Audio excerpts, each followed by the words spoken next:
Hello, friends, and welcome to another podcast episode and post of SALEMA'S Nourishing Edits 2.0, a nourishing creative hub for reviewing and making mid-life style edits through discussion, prompts, and poems, and using the connection with Eastern philosophy to harmonize and nourish ourselves.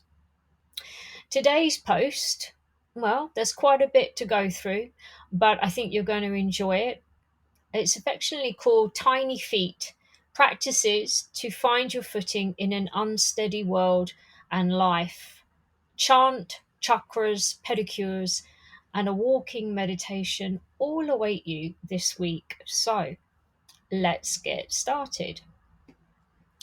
If you're looking at the post, there's quite a few pictures on the post this week as well, and I've indicated where they were taken, but they're all relative to the post this week. So if you're listening on the podcast, please do head over and look at the written piece as well. You might get something out of that.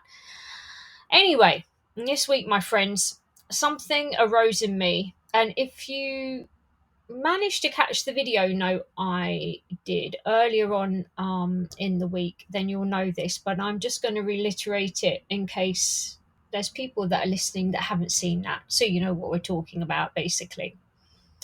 So something arose in me amongst life's curveballs this past week. I was clearing, organising my creative space, and did quite a bit of entertaining and cooking as well. And what was surprising is a new poem started to arise in me one evening. It was very, very late, and I think it was Sunday, last Sunday, and it basically it woke me up. I was half asleep, and it woke me up, and I had to get on my I said this in the video. I had to get on my phone and actually write it in my notes because the words were just like literally coming through me. And what I noticed is, as I was writing the words on my notes on my iPhone, I was beginning to get quite overwhelmed. Actually, it took me a bit by surprise. Really, I could really feel myself cracking open, and not sure why now, and why exactly it came this way, but it was quite overwhelming, and so strong that I felt that I had to get it down, and we're going to start off with that poem in a few moments. But it was interesting because as I was reading the words back to myself, they literally just seemed to take on a life of their own, possibly what some might refer to as getting the creative juices flowing. However, this experience permeated a strong realization and a reminder on why we should actually stop and pause every now and then in this busy world of ours. And as we do so, we are giving ourselves permission and the opportunity to celebrate and be proud of our journey thus far, all of our achievements. So all of this was going on in my mind as I was writing these words down. And basically, if we're able to do that, we are then generating or cultivating a degree of kindness towards ourselves. And in the process, giving gratitude for how far we've actually come. And, how often do you say to yourself, well done, me? How we always wait for other people to say it. And then we get really disappointed when other people don't say it. And really, it doesn't matter what other people say because you are responsible for you. And so I think we should all say, well done, me, more often. I think that is a really positive thing to do to uplift our mental health as well. Instead of focusing on what we don't have and what we could have, like what we've done, really celebrate that before we move on. So this week, an offering of my latest poem, like I said, our walking meditation and chant all lay in wait for you. So, firstly, let's start with my poem. If you haven't heard it, it's called My Tiny Feet. My tiny feet, look how far we've come. In unison, through the rugged terrain of life, my tiny feet, travelling the globe, treading many unfamiliar steps and pathways, allowing me to see the world. Thank you, my tiny feet, for carrying the weight of my soul and so much more,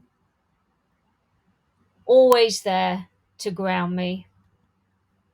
In the remembrance of who I am, silent heroes. Thank you, my tiny feet. With me at the beginning until the end, like a familiar friend, a different type of gratitude arises. Thank you, my tiny feet, for all of our adventures and the reassurance on the trek of life. Thank you, my tiny feet. Self-care practices and reflection for feet. Typically, when I think about feet, I usually think of pedicures and or corns. I had a lot of corns in my early days. Myself, a keen fan of reflexology, I learned a lot about my physical and mental health through having treatment on my feet. And, with reflexology, as you probably know, the process can really reflect back to us where we've got blockages in our body. And for example, did you know that corns are said to reflect deep rooted levels of anger and stubbornness? I had a lot of anger in me when I was younger, so that definitely resonates with me. So, a couple of prompts for self inquiry on reflection for feet. When was the last time you really looked at your feet? Not just the top of your foot, but underneath your foot. In the mirror, not in the mirror, however you want to look at your feet is fine with me. Heels, toes, balls of feet. What do they look like? What can or are they telling you due to the condition they're in? How about your nails? What do they look like when they're unpolished? Have you got any infections? Are you prone to getting infections? Do you have eczema on your feet? These are all indications of something bubbling underneath the surface. I know I could give my feet more love than I do, so recently I've started doing more foot scrubs and overnight makeovers. Now, a better work in progress awaits my tiny feet. Teaching yoga for over 2 decades and spending most of my days in bare feet, flip-flops or Uggs, maybe my feet are perhaps doing better than most, but nevertheless they still need and they warrant care and attention like every other aspect or area of our body. So when we reflect on feet, the other inquiry and thought that comes to me is, how grounded am I? It's a bit like my mentor and friend Elena Brower says, how human of me to feel this way. How grounded am I? Thank you, Elena, for that prompt. It helped me come up with this prompt. With everything that's going on in the world, it becomes very easy to get distracted by the overwhelming, what I call white noise, chaos and fear. We've recently seen this with the riots here in the UK, this unease. And in these times, therefore, it becomes essential to cultivate ways to ground ourselves, to navigate this uneasiness. One tool that I have found super helpful has been to chant mantras, particularly from the yogic texts of Patanjali's Yoga Sutras. When training with Jivamukti, one of the first chants I learnt and used frequently in my subsequent classes was the following, which I'm going to chant for you. Particularly helpful if you are feeling overwhelmed and unsteady.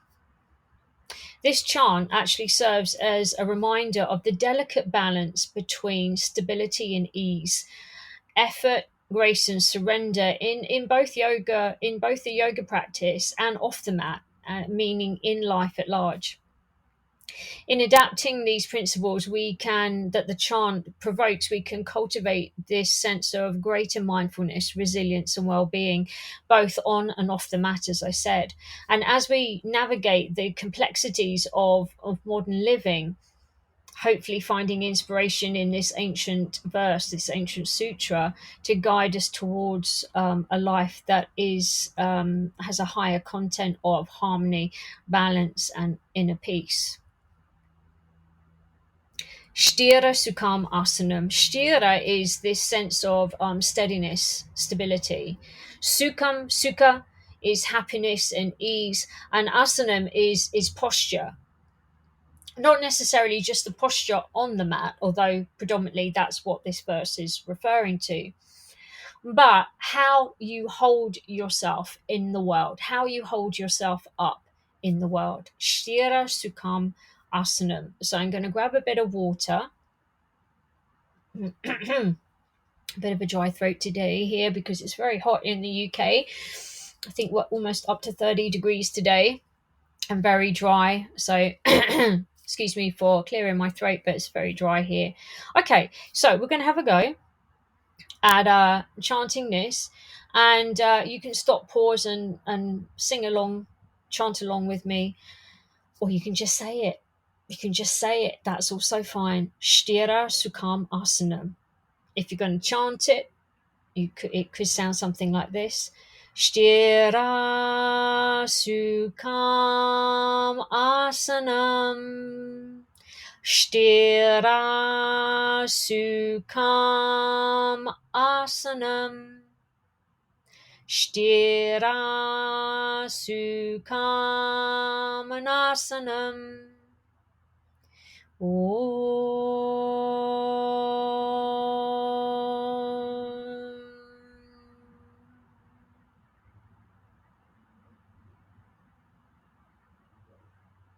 And then typically you would sit for a few moments and let the resonance of that vibration really permeate through your being and allow that clearing or rebalancing to take form. Eastern teachings on where inner energy and matter collide equals chakras and humans. From a holistic healing viewpoint, the chakra system is said to contain many of the answers we seek to understand ourselves. Patterns and behaviors that all affect how we interact and function on a day-to-day basis. Originating in India over 4,000 years ago and featured in many yoga texts, it is an ancient healing system based around our unique energy, the meeting of physical and spiritual here on planet Earth. A very brief introduction follows. If you never heard about chakra system before, then this will be of benefit. You can research it a bit more on the internet. For most of you, I know you will know about this, but we're just retouching on some aspects for the purpose of this post. Invisible in nature, chakras, which there are 7, and in Kundalini Yoga 8, are depicted as spinning vortexes of energy in different colors to represent their relative placement and resonance to certain states of consciousness and emotions.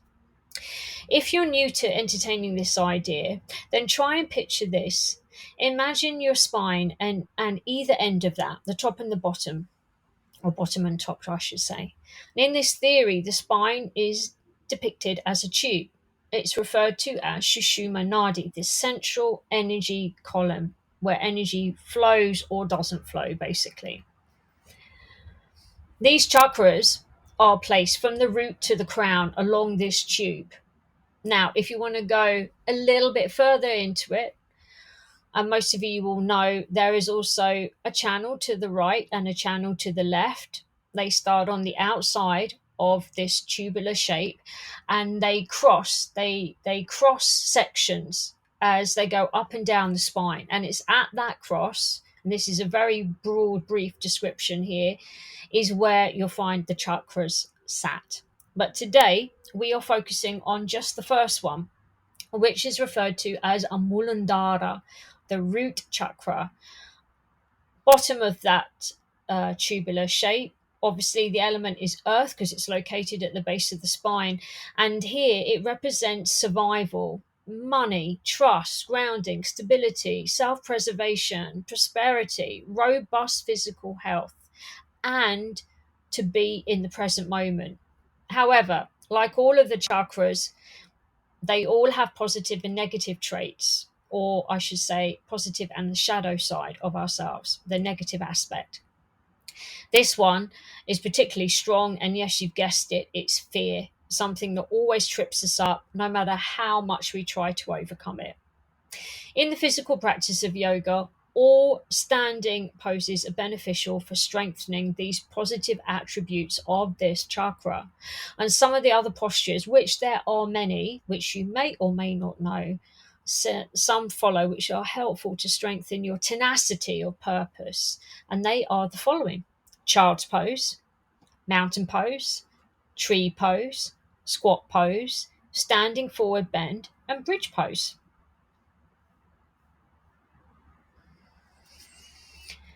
Walking meditation. This is particularly good for stress and anxiety.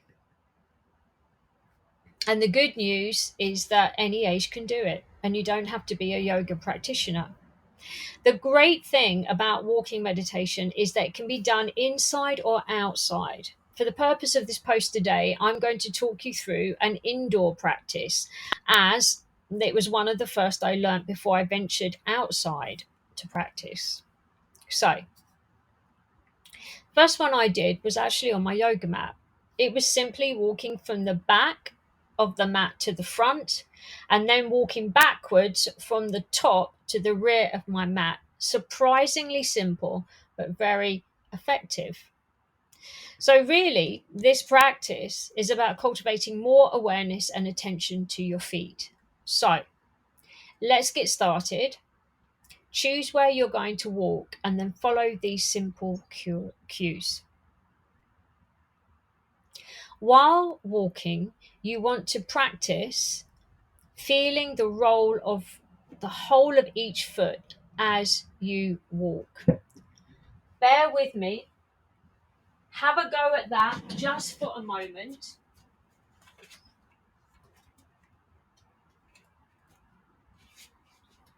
Because we're doing this podcast au naturel, and my computer has run out of power.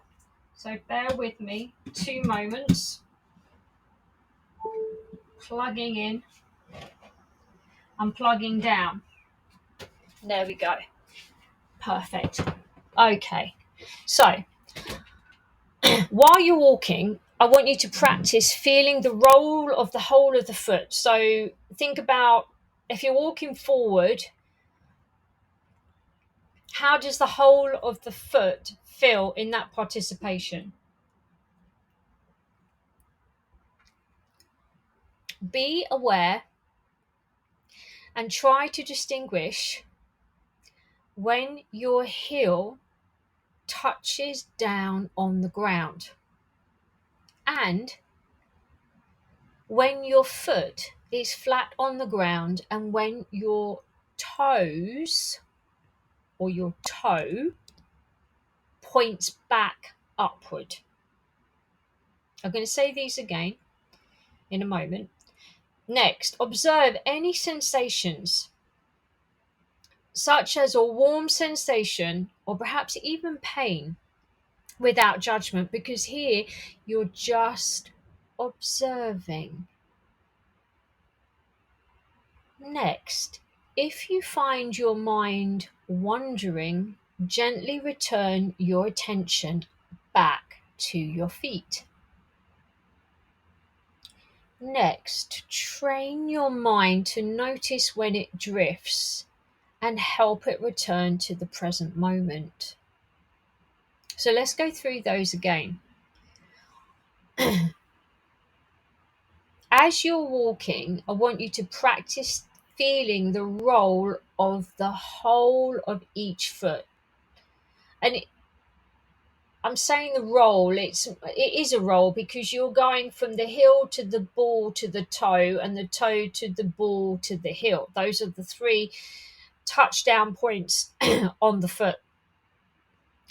Be aware and try to distinguish when your heel touches down on the ground, and when your foot is flat on the ground, and when your toes point back upward. Observe any sensations, such as a warm sensation or perhaps even pain, without judgment. Just observe. If you find your mind wandering, gently return your attention back to your feet. Train your mind to notice when it drifts and return it to the present moment. Now, if you're going to take this practice outdoors, hey, go barefoot. It's the best. Obviously, if you're on grass, not on something where you're going to hurt yourself. So, grass, a meadow, a field. My absolute favorite is to do it on the sand. So if you're away at the moment, maybe put your earphones on, go down to the beach and do this on the sand. That is the best feeling. As one of my favorites. Now, additional things that you can do with the walking meditation is you can have your hands in a mudra. So you can place your left hand on top of the right, just in front of your navel. So that is another key point for chakra. That's the second chakra, just below the navel. Well, it's between second and third actually, where your hands will sit. But don't worry too much about that anyway.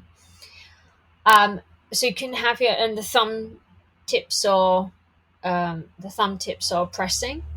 So you can keep that and you can walk with that. What else was I going to say? Oh, the other thing is that you can have a chant, an internal chant. So as you put your foot down to the earth, chant let, and as you alternate, go. Inhale, let, exhale, go. And it's really good if you do the mantra with the corresponding breath. Inhale, let, exhale, go. So you're really trying to make yourself come into the present moment by letting go of everything. So you are open, you're an open vessel to observe without judgment. And sometimes that's really helpful for people to get into walking meditation, is to have another point of focus, i.e., their hands, if they feel uncomfortable walking with their hands. Or if the mind is wandering too much, to train it back to that simple mantra: inhale, let, exhale, go.